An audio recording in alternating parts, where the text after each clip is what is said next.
So test number 2 is our single-legged heel raise. I'm going to do this with a yoga block because I don't have a movable step. So I'm just going to place this out here. It could be a little bit higher just to give you a little bit more range, but once it's testing that range. So, and again, you can place that. I'm going to do it sideways so you can see what I'm at. But you can be facing the wall. You can have your hands, your fingertips ideally, maybe not the whole way of the body, just to kind of aid with that balance.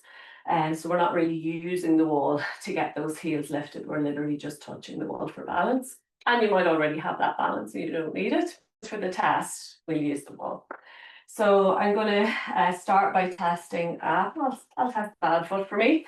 So right, and I'm going to place the ball of the foot into the upper arch, onto the step. Get nice and comfortable here. Again, hold on to the wall, hold on to a chair, whatever it might be. We'll place that right hand on the hip. And we're going to bring that left foot behind us.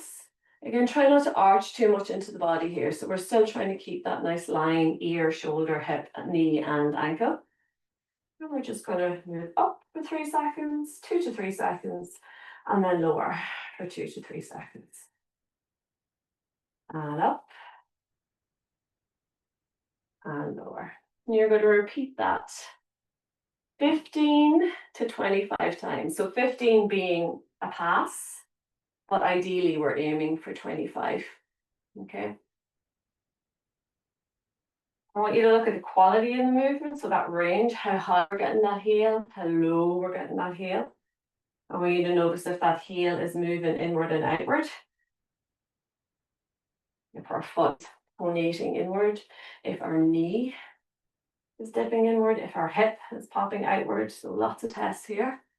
Okay, so I'm not going to do them all here, but basically we're aiming for 15 to 25, ideally 25, but 15 is a pass.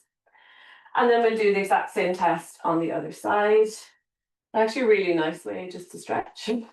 But for this case, we are using it as a test. Notice if there's a little bit of movement as I come up onto the ball of the foot. So we might need a little bit more stability in that ankle and lower leg.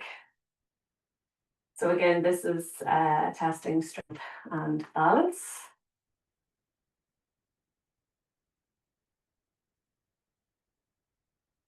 Okay, so we're looking for range. We're looking for smoothness of movement.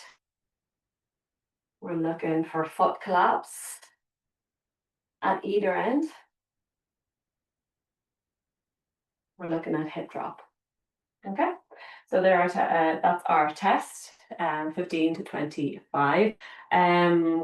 So one of the exercises that if you fail that test, so one could be actually it's your balance is so compromised, and maybe we need to start with like a bilateral heel drop or heel raise and heel drop.